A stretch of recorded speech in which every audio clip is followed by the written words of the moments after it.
ओम श्री सद्गुरु परमात्मा ने नमः। श्री योग वासिष्ठ महारामायण निर्वाण प्रकरण सर्ग 87। श्री वशिष्ठ जी बोले, हे रामचंद्र जी, जब चुड़ाला और शिखर ध्वज की रात्रि बीती और सूर्य की किरणें फैली, सूर्यमुखी कमल खिलाए, तब राजा ने स्नान किया। चुड़ाला ने मन के संकल्प से रत्नों की मटकी रच हाथ में ली, उसमें गंगादिक संपूर्ण तीर्थों का जल डाला और राजा को स्नान करा के शुद्ध किया।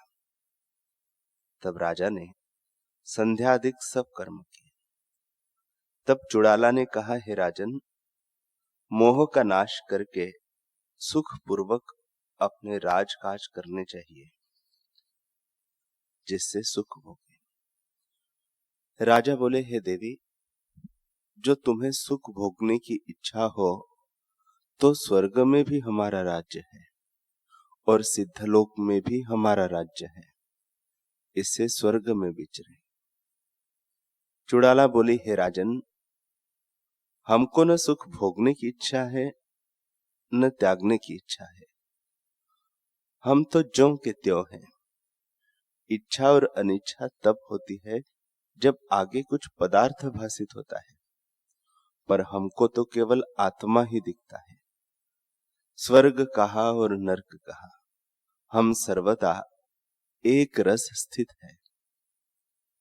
हे राजन, यद्यपि हमको कुछ भेद नहीं, तो भी जब तक शरीर का प्रारब्ध है तब तक शरीर रहता है और चेष्टा भी होनी चाहिए।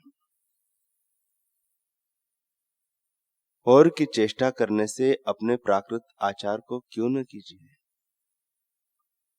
जैसे राग द्वेष से रहित होकर अपने राज्य को भोगे। इससे अब उठो और अष्ट वसु के तेज को धारण कर राज्य करने को सावधान हो। राजा ने कहा, बहुत अच्छा। और अष्ट वसु के तेज संयुक्त हो बोला, हे देवी, तुम मेरी पटरानी हो और मैं तुम्हारा भर्ता हूं, तो भी तुम और मैं एक ही है। राज्य तब होता है जब सेना भी हो, इससे सेना भी रचो। इतना सुन चुड़ाला ने संपूर्ण सेना और हाथी, घोड़े, रथ, नौबत, नगारे, निशान इत्यादि राज्य की सारी सामग्री रची और सब प्रत्यक्ष आगे आकर स्थित हुई। नौबत, नगारे, तुरही और शहनाई बजने लगी और जो कुछ राज्य की सामग्री है वे अपने अपने स्थान में स्थित हुई। राजा के सिर पर छत्र फिरने लगा और राजा और रानी हाथी पर सवार होकर मंदराचल पर्वत के ऊपर चले। आगे पीछे सब सेना हुई। राजा ने जिस जिस जगह पर तप किया था सो रानी को दिखाता गया कि इस स्थान में मैं इतने काल रहा हूं, इसमें इतना रहा हूं। ऐसे दिखाते दिखाते बड़े वेग से चले। मंत्री, पुरवासी और नगरवासी राजा को लेने आए और बड़े आदर से उसका पूजन किया। इस प्रकार दोनों अपने मंदिर पहुंचे। 8 दिन तक राजा से लोकपाल और मंडलेश्वर मिलने को आते रहे। इसके उपरांत राज्य सिंहासन पर बैठकर दोनों राज्य करने लगे। समदृष्टि को लिए 10 सहस्त्र वर्ष तक राज्य किया। फिर चुड़ाला संयुक्त जीवन मुक्त होकर विचरे और दोनों विदेह मुक्त हुए। हे रामचंद्र जी, 10 सहस्त्र वर्ष पर्यंत राजा और चुड़ाला ने राज्य किया और दोनों सत्ता समान में स्थित रहे। किसी पदार्थ में वे राग द्वेषवान न हुए और किसी में भी द्वेष भी न किया। ज्यों के त्यों शांत पद में वे दोनों स्थित रहे। जितनी राज्य की चेष्टा है सो करते रहे, परंतु भीतर से किसी में बंधे नहीं, केवल आत्मपद में वे अचल रहे। फिर राजा और चुड़ाला विदेह मुक्त हुए।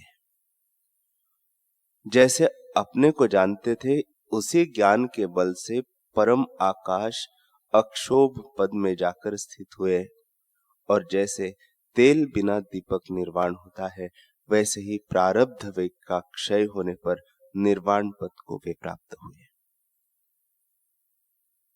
हे रामचंद्र जी, जैसे शिखर ध्वज और राजा चुड़ाला जीवन मुक्त होकर भोगों को सेवते विचरे है, वैसे ही तुम भी राग द्वेष से रहित होकर विचरो।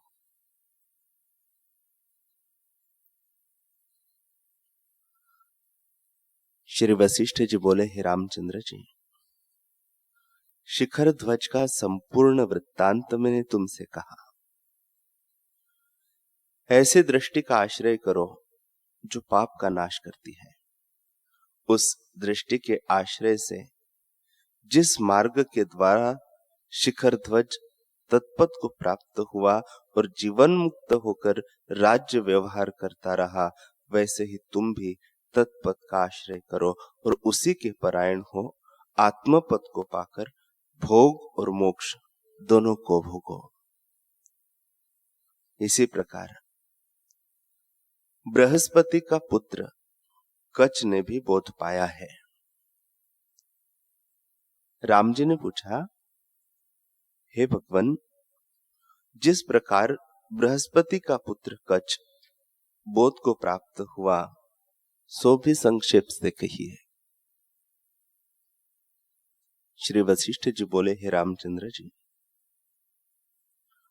कच्छ बालक जब अज्ञान अवस्था को त्याग कर पद पदार्थ को जानने लगा, तब उसने अपने पिता बृहस्पति से प्रश्न किया कि हे पिता, इस संसार के पिंजरे से मैं कैसे निकलूं?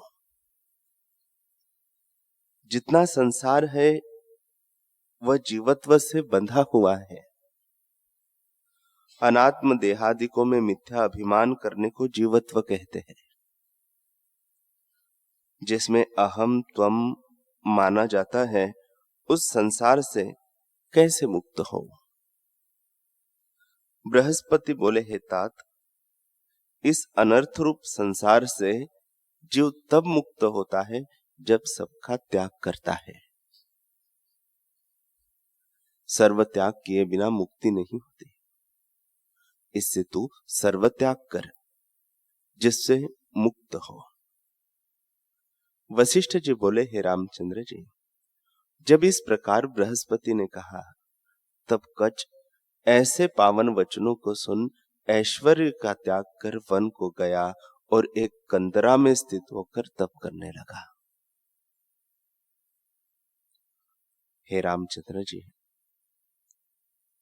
बृहस्पति को कच्छ के जाने से कुछ खेद न हुआ, क्योंकि ज्ञानवान पुरुष संयोग वियोग में सम रहते हैं और हर्ष शोक को कभी प्राप्त नहीं होते।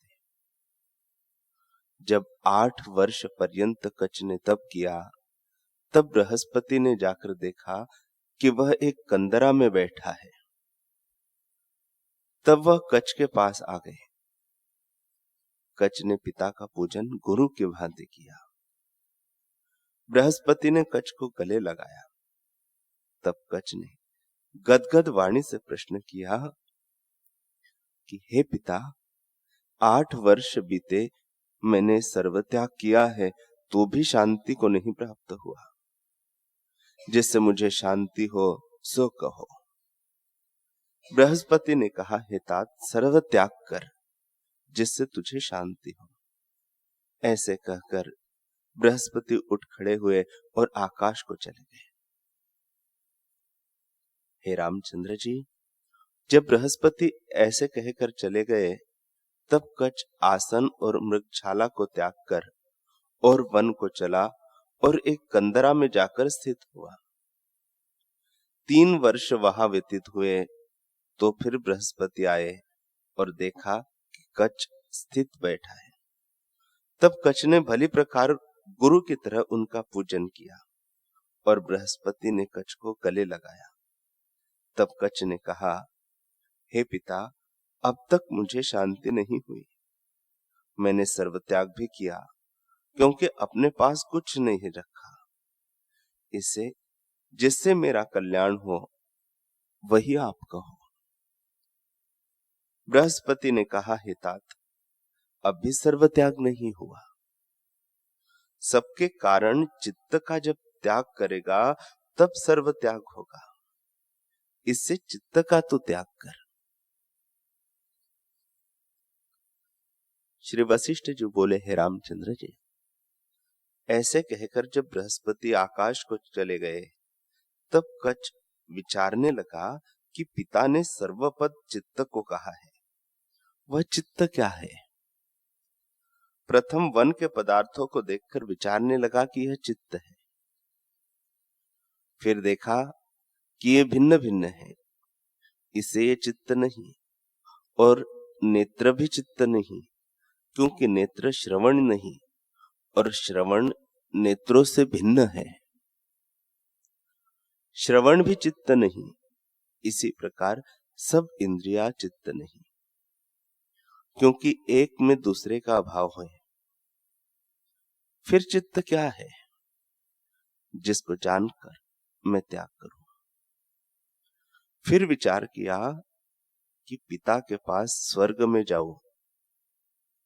हे रामचंद्र जी, ऐसे विचार कर कच उठ खड़ा हुआ और दिगंबर होकर आकाश को चला।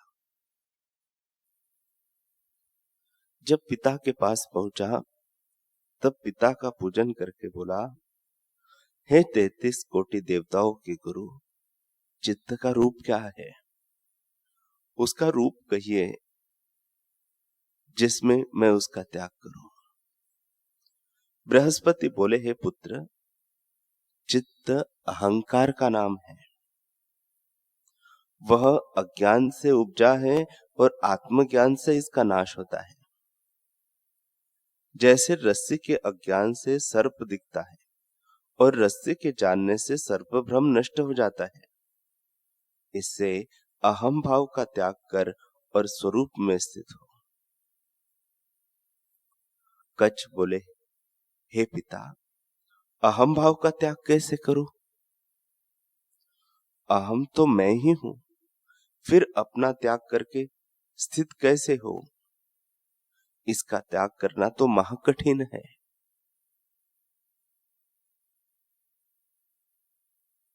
बृहस्पति बोले, हे तात, अहंकार का त्याग करना तो महासुगम है। फूल के मलने में और नेत्रों के खोलने और मुंदने में भी कुछ यत्न है, परंतु अहंकार के त्यागने में कुछ यत्न नहीं। हे पुत्र, अहंकार कुछ वस्तु नहीं, भ्रम से उत्पन्न है। जैसे मूर्ख बालक अपनी परछाई में वेताल की कल्पना करता है, रस्सी में सर्प दिखता है, मरुस्थल में जल की कल्पना होती है और आकाश में भ्रम से 2 चंद्रमा दिखते हैं, वैसे ही परिचिन्न अहंकार अपने प्रमाद से उपजा है। आत्मा शुद्ध आकाश से भी निर्मल है और देश काल वस्तु के परिच्छेद से रहित सत्ता सामान्य चिन्ह मात्र है। उसमें स्थित हो जो तेरा स्वरूप है। तू आत्मा है, तुझमें अहंकार कभी नहीं है। हे साधु, आत्मा सर्वदा सब प्रकार सब में स्थित है, उसमें अहम भाव किंचित भी नहीं है। जैसे समुद्र में धूल कभी नहीं होती, वैसे ही आत्मा में अहंकार कभी नहीं है। आत्मा में न एकत्व है और न द्वैत, वह केवल अपने आप में स्थित है। और जो नाना आकार देख पड़ते हैं वे चित्त स्फुरण से है।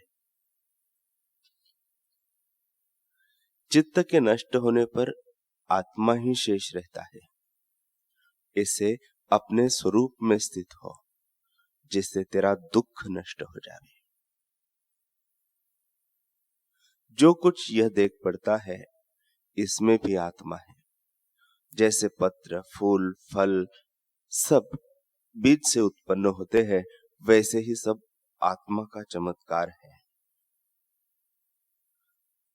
श्री वशिष्ठ जी बोले, हे रामचंद्र जी, जब इस प्रकार बृहस्पति ने उत्तम उपदेश किया, तब कच्छ उसे सुनकर स्वरूप में स्थित हुआ और जीवन मुक्त होकर विचरा। हे रामचंद्र जी, जैसे कच्छ जीवन मुक्त होकर विचरा और निरअहंकार हुआ, वैसे ही तुम भी निष्काम होकर विचरो और केवल अद्वैत पद को प्राप्त हो, जो निर्मल और शुद्ध है, जिसमें अद्वैत या द्वैत कुछ नहीं। तुम उसी पद में स्थित हो। तुम में दुख कोई नहीं। तुम आत्मा हो और तुम में अहंकार नहीं। तुम ग्रहण या त्याग किसका करो?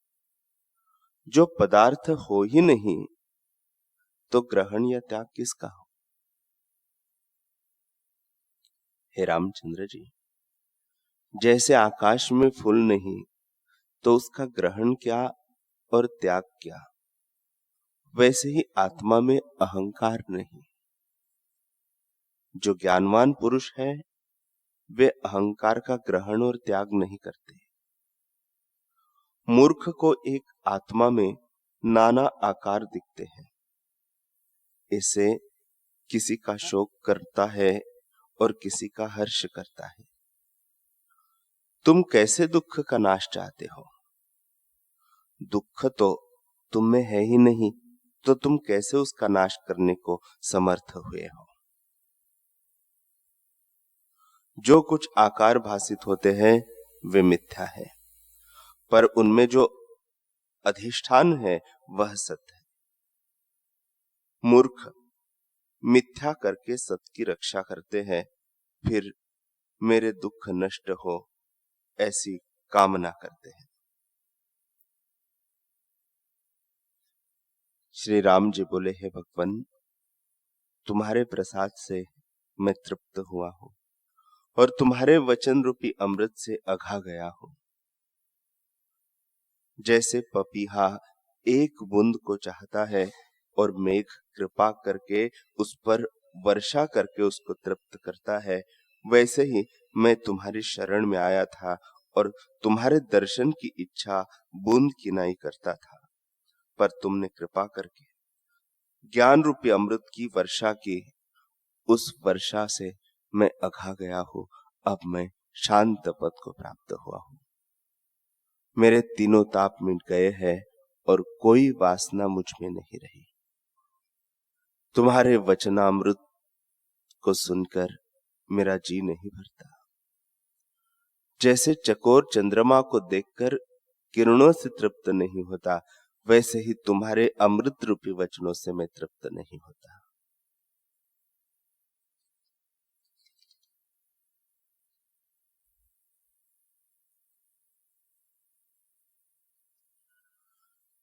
हरि ओम,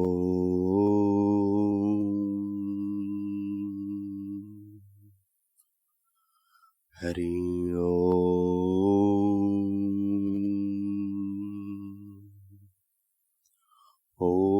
सहना भवतु सहनौ भुनक्तु सह वीर्यं करवावहै तेजस्विनावधीतमस्तु मा विद्विषावहै। ओम शांति शांति शांति। श्री सद्गुरुदेव भगवान की।